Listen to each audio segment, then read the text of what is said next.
Okay, I got with me Mr. Taylor Parker. Taylor, you are Yes, 19 sir. years old. 19, yeah. 19 years old, graduated within the last year. Mm-hmm. And Taylor, you have quite the journey. And I can't tell you how grateful I am to be a part of that journey. Even in the time that we've spent, we've been able to experience some ups and some downs, and we've had the opportunity to work through those. Yeah. And I think just for the fact that we're sitting here having this conversation, we're going to talk about some really cool things today. Yeah, for sure. But to be honest, Taylor, I just want to talk about your experience. I want to talk about where you've been, where you've come from, what brought you here, and what makes you the dude that you are. Because we just left a high-level event where the president of Family First Life, Sean Mike, who is one of the most intense and powerful people I've ever met. Yeah, dude's... To get his one-on-one time, it's hard. Yeah. And there was a crowd of almost 200 people in that room. Yeah.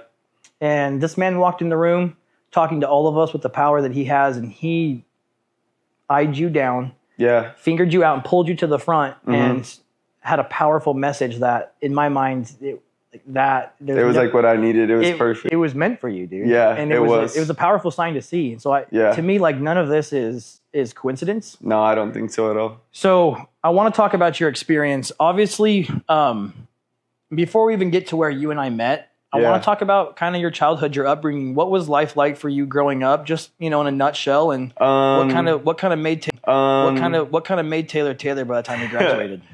Dude, it was really fun. It was crazy. Like, I don't know, like I can't complain too much. Like, oldest of four, like, I love my siblings. They're my best friends. My parents, they're the reason I am who I am. My dad passed away when I was younger. I was younger, like it affected me, but never really to the point where it was like, I never wanted it to be my identity. I think people try to take something like that and they want to hide in it forever. And it's like, it's every excuse, or it's like, and it weighs them down. And I didn't really want to do that.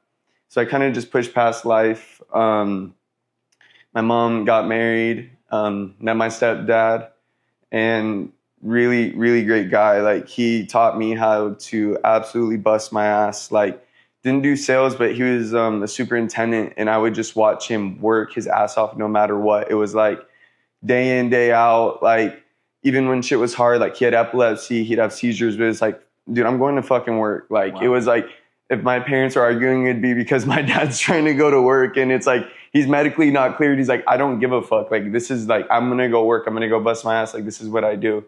And so I watched that, and it was like, naturally, I tended to be maybe a little more lazy, a little more set back, but it was like, I always, not in like the sense of like, I just didn't really like getting my hands dirty as much. Like, but I loved playing guitar, and I loved like playing piano and playing drums, and I loved like growing in ways like that, like just learning, but maybe not in the way that everyone wants to learn. And so as I got older and started growing up more, like, when I got into high school, it was hard for me because, like, I didn't want to go to college. Like, I didn't want to do any of that. And I never really knew what I wanted to do. And, like, I think part of that, too, was just from, like, my childhood. Like, I just kind of, like, if something was going wrong, it was, like, distraction, or it was, like, do this or do that. And then, like, as I've gotten older, I've noticed, like, holy shit, that's really bad, because, like, you find worse and worse things that distract you. And I don't know, I don't want to go on a tangent, but definitely it was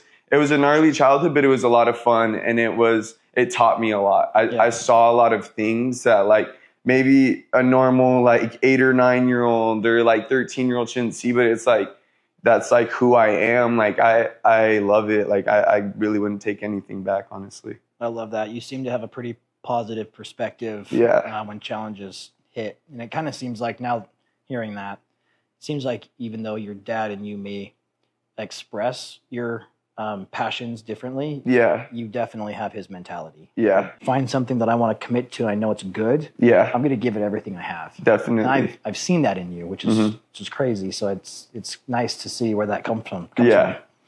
Now, you graduated high school. Yeah. And from my understanding, you quickly realized you wanted to go into sales. Yeah, it was like my boy was selling solar, and he was like, hey, there's this opportunity. You can come out just for the summer. Bro, you'll make like 40 grand. And it's like, you only got to work every 6 months for a bit until you know, figure out what you want to do. And it's like, you can start stacking up money and set yourself up. And so that kind of opened my idea to it. And then I told my parents about it. I was still 17 when he first told me about it. So I was actually in high school when he told me about it. And they told me, no, you need to go on a mission. And so really when I was going... Wait, hold on. A mission for the LDS church. Oh, religious mission. Religious mission, yeah. And so the original plan when I got out of high school, it wasn't to do sales. It was to go on a mission. And that was really because I couldn't just look my parents in the face and say straight up, like, I don't want to go on a mission and I don't want to go to college, but I want to figure it out. So did that conversation come? No, I was too much of a pussy. I was scared. And it was not, it went terrible for me. Like it didn't do great. And I was like hiding in this, like constantly playing this role. Like, I'm just going to go on my mission. I'm just going to do it because like it feels right. And like my mom's smiling and everyone's happy. And it's like, I had my mission call and dude, like the amount of people that came into my mission call, like I was like, people really loved me. Like there was a lot of people there. And like for me to not even go, like it wasn't as embarrassing as like it would be for other people because me, I really don't care that much. But it was like, it was still kind of rough. Like, so I imagine this caused a tiffy between you and mom. Yeah. So this is what started my just roller coaster of like honestly life. So like just identity searching. Yeah. So I turned 18. Some things happened and I couldn't go on my mission anymore. And I honestly kind of, I'm not going to lie, like I had an idea like some shit was going to go south. Didn't fully know, but I went on a road trip to Utah with my boy and my bishop called me on the way there. He's like, hey dude, you can't go on your mission. Like you're busted. And I was like, I'm sorry. Like, I'm sorry. He's like, you got to tell your mom. And I'm on the way to Utah right now. And I'm like shitting my pants. And I'm like, dude, like life's over. Like everything I know, like I'm not gonna have a car, phone. Like I'm done. And it scared me. Like it scared me. And like, but a part of me kind of liked it. It was like, holy shit, you don't know what you're gonna do. Like this is what you need to like back against the wall. Yeah, back against the wall. Exactly. And so, exactly how I said it. I got home. Me and my mom talked. It was basically like, you're going to do shit right or leave. Packed my bag and I left. Went to the neighbor's house, used the neighbor's phone, called my friend Nate. And I was like, yo, come pick me up. Shit's about to get started. And he picked me up. I couch surfed for a while, just tried to figure shit out. Ended up at my grandma's house. Started doing water restoration. Okay. Got back into contact with Jason about sales. And at this point, I knew I didn't like getting my hands dirty. I tried in diesel mechanics because I went to trade school in high school. So I gave that a little shot. I did water restoration for a while, though, for a really great company. Like, they took care of me. I was kind of a prick kid in a crazy situation, and I'm always going to be grateful to them because they really looked out for me. And so throughout couch surfing, I ended up at my grandma's doing water restoration, decided, like, okay, maybe I want to try sales. Everyone keeps telling me I have a personality for it.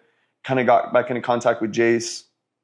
My grandma ended up passing away from cancer. Sorry to hear that. Super fast. Like it's okay. It's like I hadn't been in contact with my grandma for a long time, and so that was actually my dad's mom that had passed away, and I hadn't seen her for a while, and I ended up living there, and it was crazy how the whole thing worked out. It's these weird signs that just keep stacking into something greater, and so I ended up living there, and I got to hang out with her, and I got to see a whole different side of her that I never gotten to see, and then she passed away, and it was hard, but I was like, damn, dude, like if none of this happened, I didn't get to live with her, like I wouldn't have really known. Like I honestly would have went my whole life questioning. You wouldn't have had that relationship. Exactly. Yeah.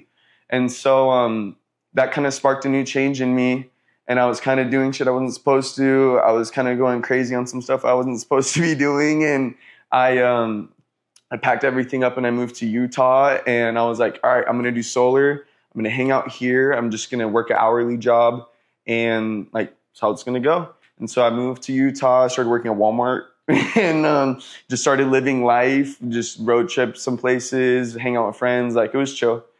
Went out to Illinois, was there for a week, got my ass bit by a dog, got chased, whatever. Was this for sales? For sales. Solar? So, yes. Solar. Okay. So solar. So you went out, was this a blitz? No, I'm supposed to be locked in there. So you're summer sales. I'm in summer sales. Okay. And you got bit by a dog and you're a week in. Everyone's being a dick. And I'm like, they lied to me. This isn't easy. Like, what the fuck? Like, I'm the nicest person ever. Like, I'm giving them my cheesiest smile, like, and they're not even being responsive, but like they know I'm a door-to-door salesman, so it's like they're gonna slam it no matter what. So how long did that solar trip last? It lasted that. So the end of that week, I got a call that my dad was getting brain surgery for his epilepsy, and I went home. And this is your stepdad we're talking about. This is my stepdad now. So you went home after a week and a half?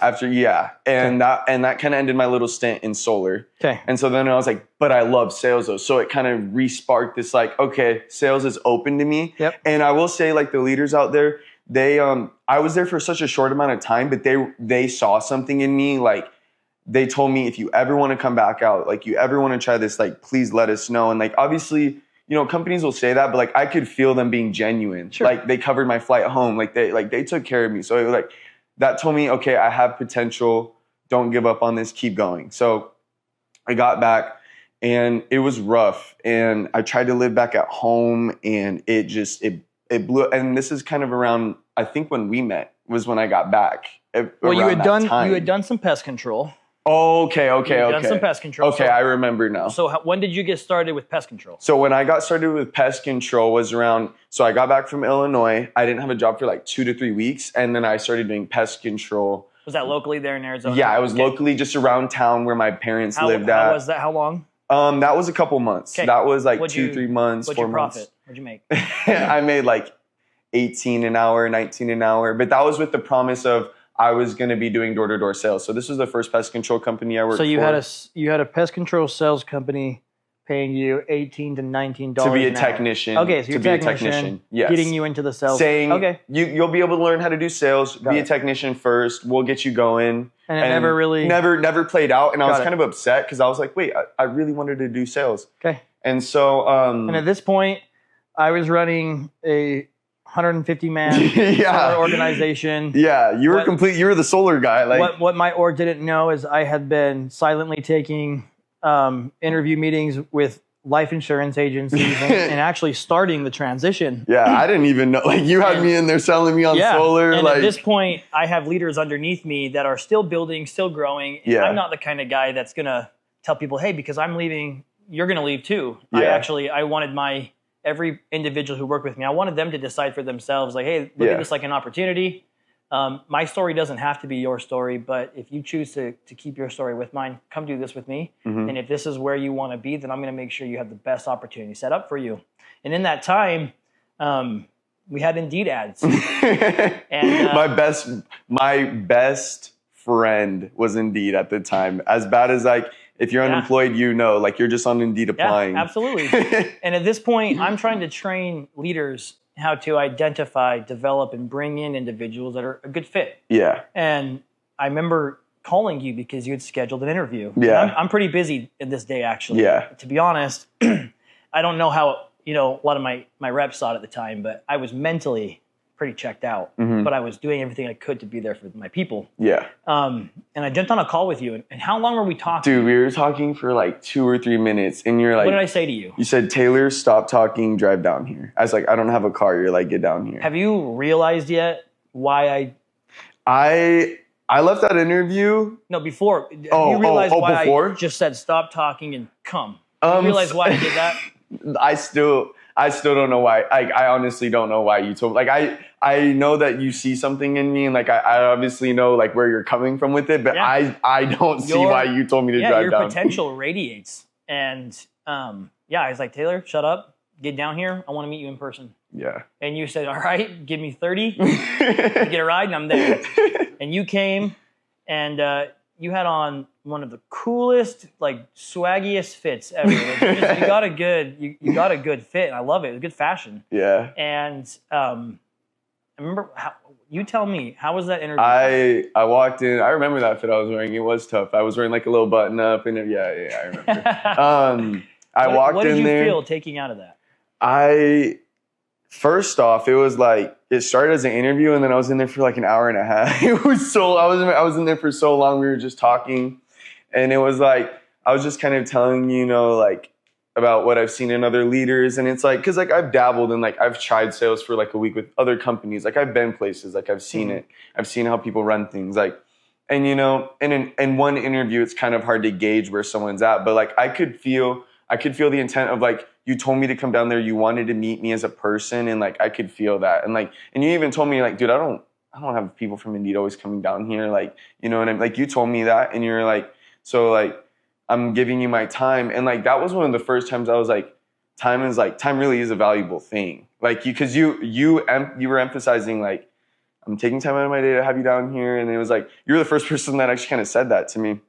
But anyway, I left that interview and I was like, I didn't know if I was going to do solar. I was like, he's a good salesman, but he's not that good. I don't know if I trust the company, but I like this guy. I'm like, I have a new contact in my phone that I know, like, if I don't go through, I know that Jaxon sees me for who I am and he'll still love me. Like, I mean, how many times did I hit you up and I was like, all right, fuck it, I'm not going to text him back. Like, too many accounts. It was like, hey, Jaxon. And then it was like, hey, bro, what's up? Like, what's going on? And then like, I text you back. And then it was like, well, what's going on? And then I'm not texting you back. But what's nice though is there was no expectation of business at that point. Yeah, so that was sure. all just personal. Yeah. You were reaching out as a friend. Yeah, definitely. And I was responding as a friend. Yeah. And so you weren't taking time out of my day. You weren't preventing me from my important tasks, my family. I thought me as a person, it always feels that way. You know what I mean? Like I was weird even being like, hey, Jaxon, like that was still hard for me. And I've been there too. I know what that feels like. Yeah.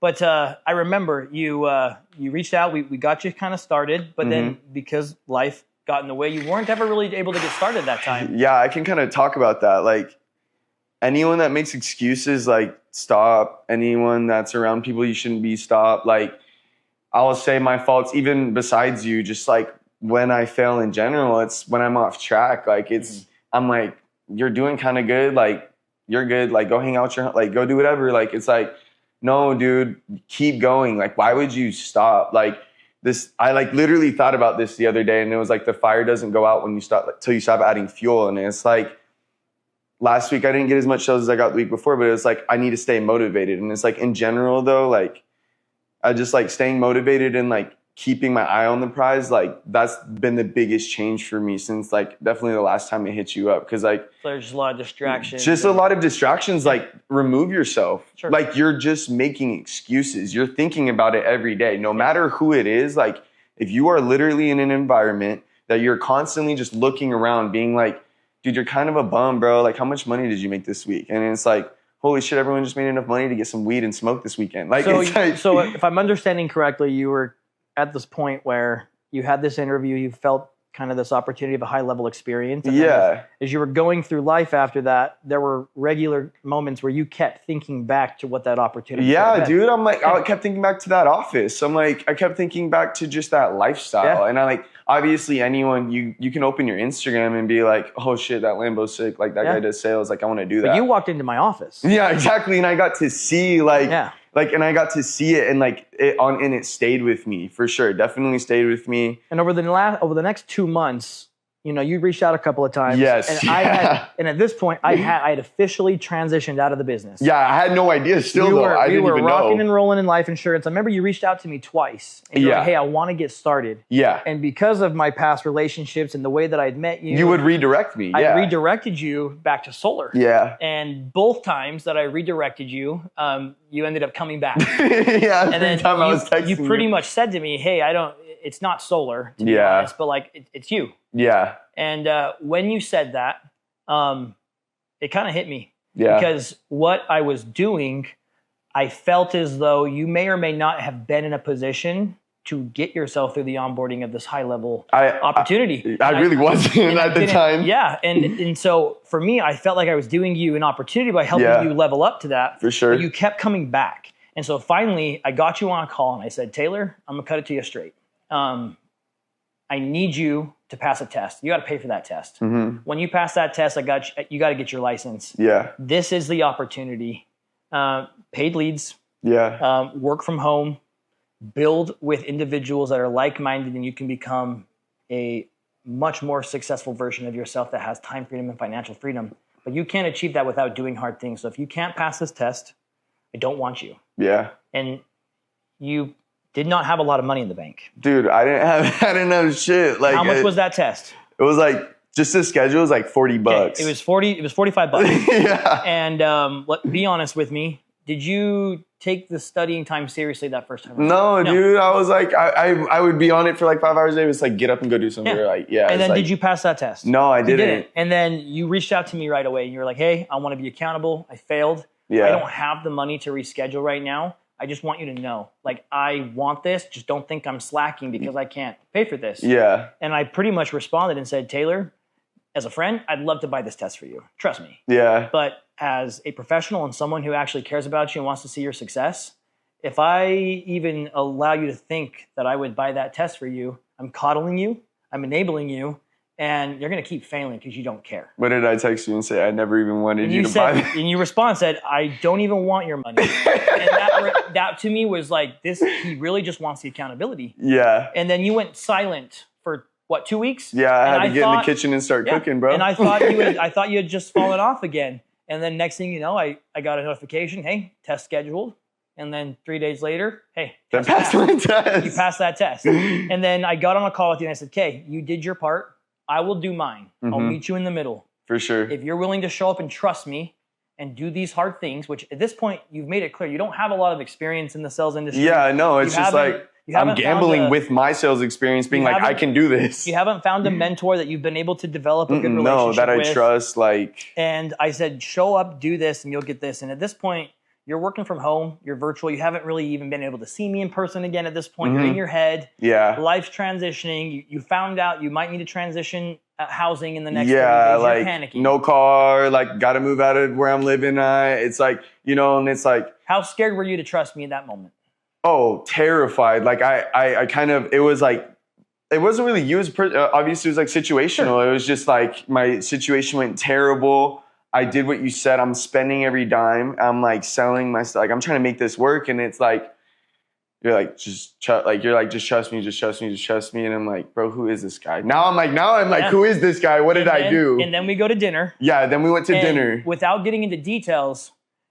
You can agree that there was a moment where you almost just got up and walked out and was like, oh, dude, I was like, it was like punch this guy in the face, run out, never sell life insurance again because I'm so mad. Yeah. Or sit there and be coachable and really change the way I think about everything, and I have ever since. And did you punch me in the face? I didn't punch Jaxon in the face. Did you leave? No, I didn't leave. And did we enjoy our sushi? We enjoyed our sushi. It was good. And then we hugged it out. Yeah, for sure. We left.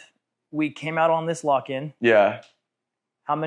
Taylor, since you started, how many accounts have you sold and what have you made overall? So I've sold 10 and I've made around 10,000. I've seen around, 3 to 4. And you have a couple more coming. I have more coming.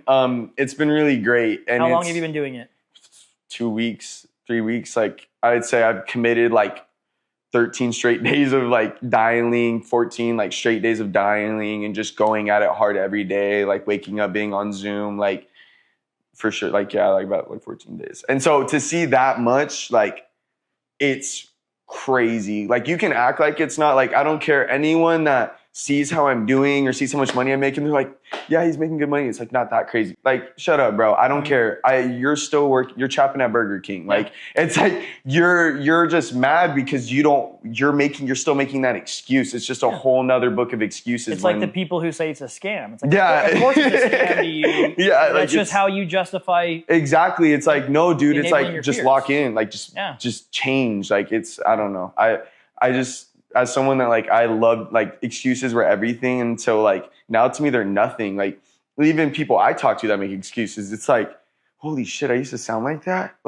Dude, I used to be like that. And I still have don't get me wrong, everyone has their days, but it's dude, I was like that though. It was that bad. It's I see it in people and I want to be able to help them with that though now. I want to be able to stop doing it, just go at it. So do you feel like this is just a sales opportunity, Taylor? No, this has been for me life changing. I can't help thank God every day.